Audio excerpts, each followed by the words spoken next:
In Germany, lawmakers have introduced a bill that would increase a 19% value-added tax to all the meat in the country. And in the United Kingdom, Goldsmiths University in London has banned all beef, all burgers entirely in the name of the planet. Make no mistake, there are people who want to do the same thing in America until we all have to get our protein by eating mealworms and grasshoppers. I love a grasshopper à l'orange this time in the evening. Ashley Byrne is Associate Director of PETA. She joins us. Now, PETA actually is in favour of a meat tax. Is that correct? Well, PETA has been an advocate for a meat tax for many years because of the fact that we already have similar taxes on products like soda, cigarettes, and alcohol for their effect on human health. And we have a similar tax on products that are harmful to the environment.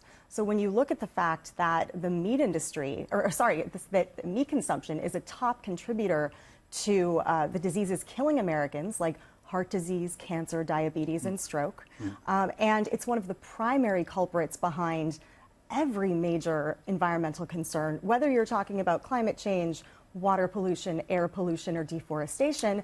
We think we should be following a similar path for meat. Is that the case? I mean, Alexandria Ocasio-Cortez obviously went very big when she launched the Green New Deal on the bovine flatulence, but you don't actually.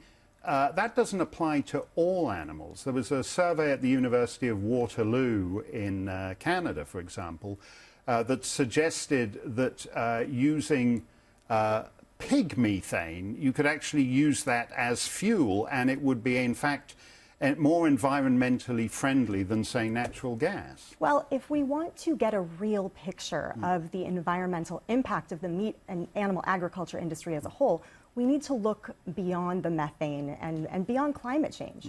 We need to look at things like air pollution and water pollution and the fact that deforestation is happening at an alarming rate to create farmland for grazing. But that's mostly in Africa and other parts of the southern hemisphere where they've got a population explosion. I mean, essentially, we're reforesting in North America and the rest of the developed world. But we're losing giant chunks of the Amazon, and that is to satisfy global demand for meat.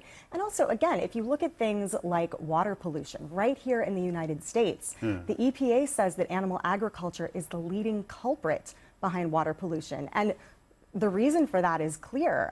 The fact that the animals raised and killed for food in the United States produce 10 times more excrement than the entire human population in this country.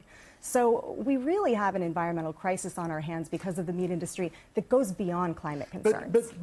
Just to go back to that survey I mentioned, the University of Waterloo, for example, seems to think that instead of just leaving it there to run into the river running alongside the field, which is what you're talking about, that we can actually take that stuff and power our homes and our motor vehicles with it. Isn't that innovation? Isn't that more likely to be beneficial to the planet than simply abolishing what's a staple of the human diet?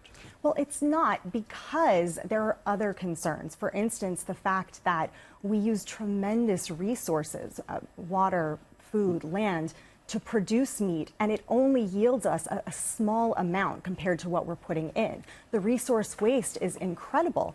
And when you look at the fact that actually we have alternatives now, like the Beyond Burger, that have the taste of meat, the texture of meat, they're delicious, and their impact on the environment is so much lower. Why would we deal with these industries that are just dirty and outdated, not to mention cruel, when we have better options? Isn't it because it's a popular taste? You know, you look at the big chains here, Burger King, McDonald's, Wendy's, and that's the other point here.